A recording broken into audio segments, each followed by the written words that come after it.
Hello everybody, it's Euros and Otter from Maxed Out, and we are here to talk about the month of September and the games that are coming out. It's been a pretty big year for gaming so far in 2024, and I think September's no slouch.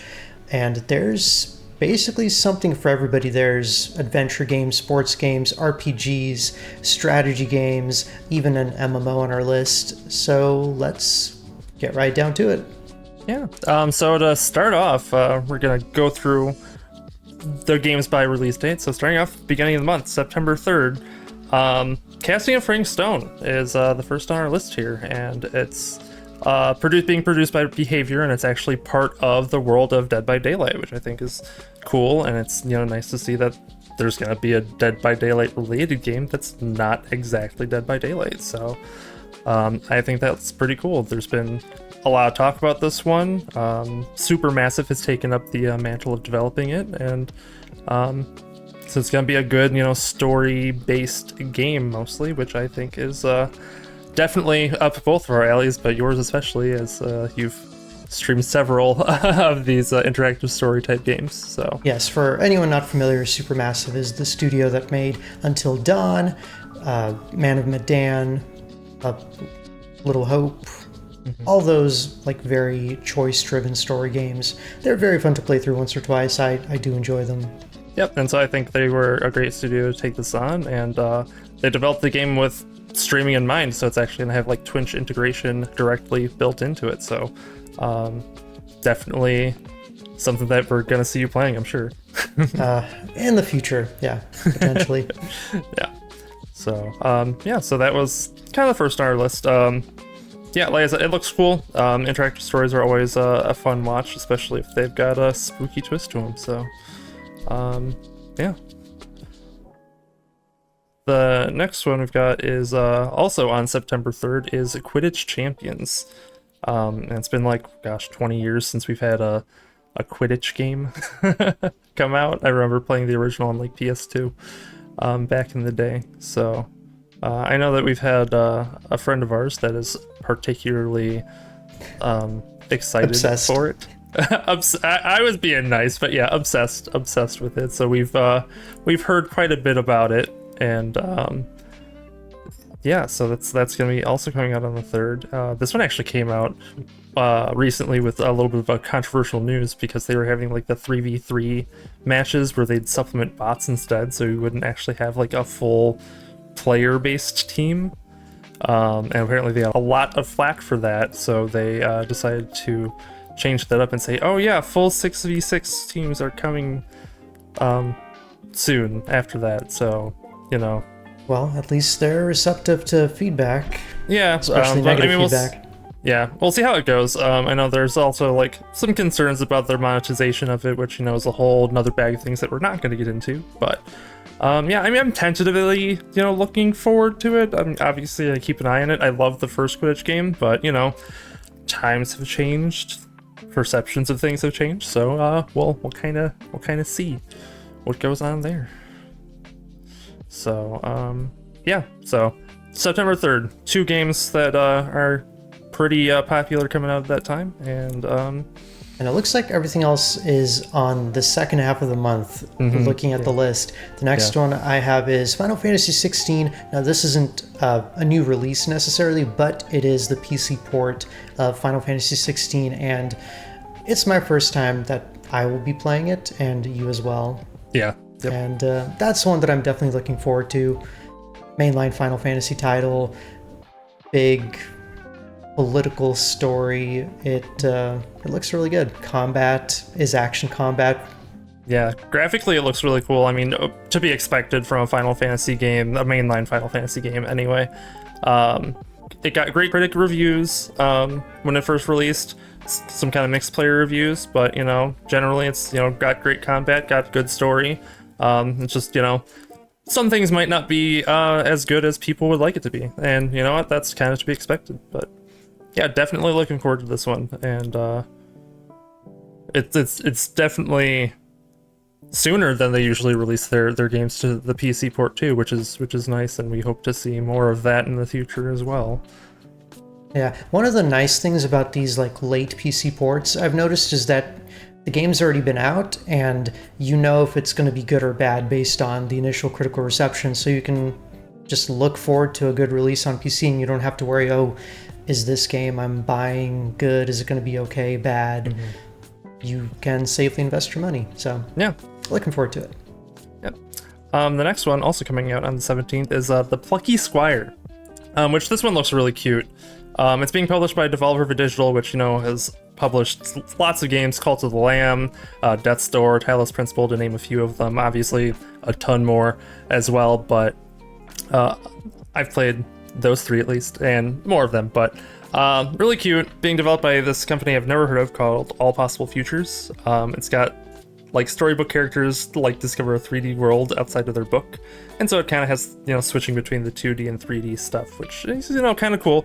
Not something that you see that often anymore. I think it was kind of big some time ago, but it's nice to kind of see them bringing that back. And yeah, just looks cute. I'll probably pick it up because there has not been a Devolver Digital game that I haven't, a published game that I haven't enjoyed, so yeah, they definitely seem to know what they're doing when it comes to choosing what games to support, so... Yeah, so I think that's probably going to be a solid choice there, so looking forward to that one, definitely. And then the next one that I'm looking forward to is another PC port, God of War Ragnarok, which I've been waiting to come to PC for forever, even though I have a PS5 that I don't use, but... yeah, I know. Like, but it's another initial PS5 exclusive coming to PC. Follow up to the previous, God of War game where they started exploring the Norse mythology aspect of the gods, and how many gods can Kratos actually kill at this point? So we're gonna find out. All of them, I'm sure. All of the gods. So. Yeah, I'm looking forward to it. I loved, the last God of War game a lot, so I'm sure this one's going to be no less exciting. So yeah, I might not pick it up right when it releases, but I'm definitely going to pick it up at some point. So yeah, I think I will play it eventually as well. I was a little bit lukewarm on the first one because I thought visually it was really cool. I thought the story was interesting, but for some reason the combat didn't jive with me as much as I would have liked. And I thought that aside from some side areas, the exploration is pretty limited, but I want to see if they push any envelopes with the sequel. And reception has been positive, so hopefully it'll be enjoyable. And hopefully much less boy going on in the entire game, so... We shall see if their relationship has changed at all. I don't know. I don't either, but we'll find out. So, all next right, one up, we've got go for it. Okay. The next one, also on September 19th, is the Dead Rising Deluxe Remaster, and this is a remaster of the original Dead Rising game, I believe, which came out in the 2000s. Gosh, it's been a while, and it's just arcadey zombie slaying fun. I don't really know how to describe it other than that. You create wacky weapons, you kill a bunch of zombies, help people try to get out over the course of a couple days. I don't remember the exact time frame, but just a very fun, honestly chill game. If you can describe zombie slaying as chill, it would be in Dead Rising. Okay. It's just very fun. And I normally I'm scared of zombies. I normally try to stay away from zombie games, but Dead Rising makes it palatable to me. Okay. Yeah, I remember seeing it. I think I watched one of my friends play it when I was in college, I believe. If it was out then, I don't know. But yeah, lots of zombie games have come out over the years, so I could be just mashing them all together. But hey, remasters seem to be a trending thing lately, and good for them. I just I'm hoping for more original content, which we'll be seeing a lot of throughout the rest of the year too, I'm sure. But something I'm looking. Oh, sorry. Go ahead. I see remasters as a bit of a positive because it generates more interest in the franchise and maybe picks up a new audience that wasn't potentially even there for the first time around, and makes it more visually palatable. And potentially gives a studio the budget to make those sequels if enough interest is generated in the franchise. So I think it's good. Yeah, I mean, I see the value in it. I just feel like, we've gotten a lot of, remakes and remasters over the past couple of years. And, I'd like to see more, original stuff coming out. So now moving on to something that is more of original, even though it is a sequel. On September 20th, Frostpunk 2 is coming out, and I'm very, very excited for this one. I loved the original Frostpunk. I played the hell out of it. Like, I've got so many hours in it. It's great. This one takes place 30 years after the original, though, so like you're no longer at the point of, oh, you need to build something to survive the harsh Arctic apocalypse. This one, they're kind of digging in a little bit less, I guess. It's less nitty-gritty than the original one. So with this one, the civilization has obviously, developed. They're established now, so now they have to figure out managing factions and city districts rather than just building something to survive.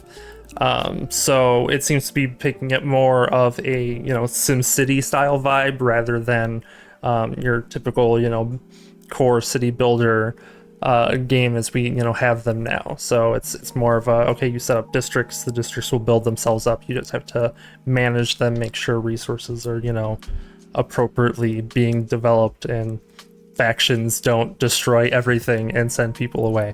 So yeah, and like I said, I was a huge fan of the original, and I mean, I'm a big fan of city builders in general. So I will be day oneing this one for sure. I think I actually already have it pre-ordered, so I'll be playing it day one no matter what. So, and I will have my eye on it. I tried the first game and I just could not survive past, I guess, quote unquote, the early game.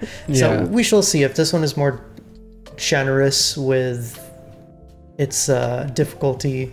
Then maybe I'll pick it up as well. Yeah, it seems a little more higher level, which is nice. So you might like this one a little bit more. But yeah, no, the first one definitely tough. So I struggled to get through early game. I had lots of restarts, so I don't blame you for not getting out of early game. So next up on our list is Greedfall 2, which is obviously the sequel to Greedfall, which was a Dragon Age style fantasy RPG, which had a really good reception, but it was a AA title, and I think when the studio was able to make money, they put it into a sequel, and here we are. Greedfall 2 is going to essentially be more of that, except with a bigger budget. At least that's what I'm hoping for. The original game was essentially like a very decision-driven RPG where there could be multiple outcomes, and it's a good game, just held back by budgetary constraints. I think the studio at the time was like less than 40 people, so wow, definitely a smaller budget. Yeah, and I never played the original Greedfall, and so I'm not really, like, have really no opinion on this upcoming one, but I'll probably see stuff when it actually releases, and if you pick it up, then I'll probably watch you play it. So yeah, that's one that I think if you can pick it up on sale, I think it's definitely worth checking out. And I hope the sequel's good. I've got high hopes for it, and I'm sure a lot of other people do as well, because it's a fresh fantasy world, different from those established series like Dragon Age. So cool. All right. Our next one coming out on the 24th is Epic Mickey Rebrushed. This is also a remake of the original Epic Mickey game that came out on the Wii.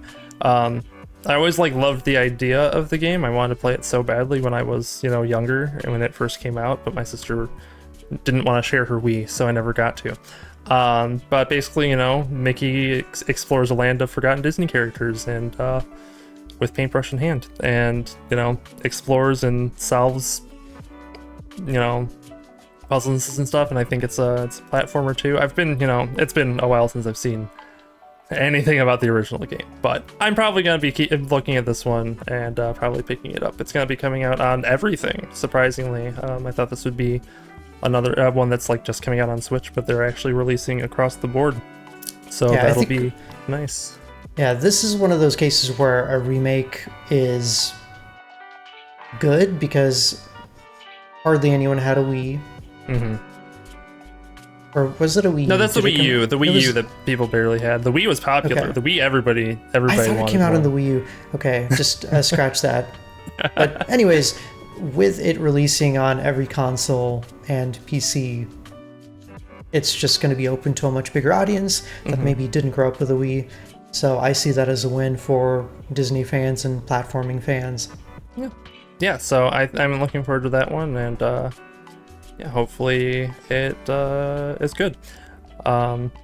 Next one we've got is another fun, cutesy Legend of Zelda game. So coming out soon, Legend of Zelda Echoes of Wisdom is finally a Zelda game where Zelda is the protagonist. So like I feel like they should have called it The Legend of Link, honestly. Kind of flip it on its head there. But yeah, so basically this time it's Zelda's turn to rescue Link, and she uses her magic to like replicate items, to solve puzzles, explore dungeons, and fight enemies. And it looks interesting. I like the original concept. Zelda is finally getting her time in the sun to actually be the protagonist of the game series named after her. It's styled like the Link's Awakening remake, which is nice, I think. It's a good style. It's kind of plays well. And it probably won't be like an immediate buy for me, but I'm probably definitely going to pick it up at some point. Just because, it's a Zelda game. They've done me very little wrong over the years. So, yeah. It looks like one of those games that really rewards you for thinking creatively and making up solutions to puzzles on your own in a similar way to how Breath of the Wild and Tears of the Kingdom worked. And I really enjoy that kind of gameplay, that freedom to make up your own solutions. So I definitely am looking forward to playing it. Yeah, and I'm glad they're kind of leaning into that outside of, Breath of the Wild and Tears of the Kingdom. They're like, hey, like creativity is still encouraged, rather than, hey, this is, your typical, portable console style Zelda game. So yeah, definitely looking forward to something a little different in that too. All right, up next, this is the MMO that I mentioned in the list. Throne and Liberty enters early access on September 26th. The actual official release date is October 1st, but I know a lot of people are going to be playing the early access, so I figured toss it into September. And this is one that I'm looking forward to. It's a new MMO with an open world, tab target based combat, which isn't for everybody. It's kind of like World of Warcraft meets Guild Wars to some degree, where your weapons actually determine what kind of skills you use. But it's graphically a very beautiful game. The music is really good. I love the environments, and I'm looking forward to investing at least a little bit of time into it, doing some exploration, trying to hit the level cap, and seeing what the future of the game is going to be like, because MMOs are usually very time intensive, and I've got other games like Final Fantasy XIV and WoW that I'm already investing time into, so I'm like, how much can I squeeze into Throne of Liberty? As much as I can, but we'll see. Yeah, and I saw you play the beta of this one, right? Earlier this year, and it looked cool. It looked interesting. So I'll probably check it out if it's free. If it's not free, then it is. Yep. Okay. The full game is free. Early access, I believe you can buy one of the packs to get early access. But I think it'll be worth a try for anyone who likes MMOs. It will not be everybody's cup of tea, but I think it's got some potential. Mm-hmm. Yeah, no, MMOs are a little hit and miss for me, but if it's free, I'm willing to check it out. So I'll be playing that in October.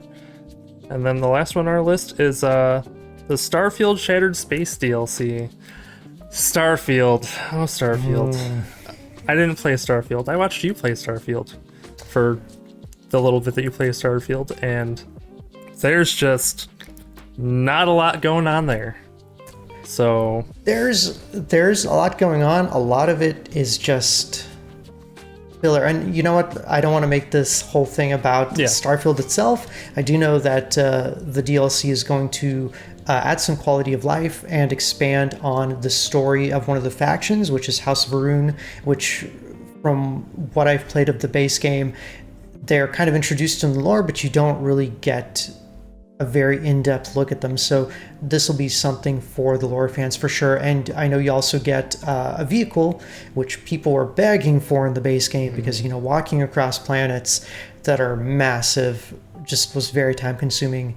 So getting a vehicle, great part of the DLC, and we'll see how the story is. The base game didn't really tickle my fancy story-wise, but I did end up having fun with certain aspects of the game, like the economy management, so I'm hoping with a bit more polish and more story stuff, Starfield can eventually be good. It's not good for me now, but maybe eventually they'll fix it. Yeah, it's great that they're adding a vehicle, because I remember that's probably why I think, oh, there's not a lot going on, because like I just remember a lot of you just walking and walking and walking, so And jumping. And jumping and walking.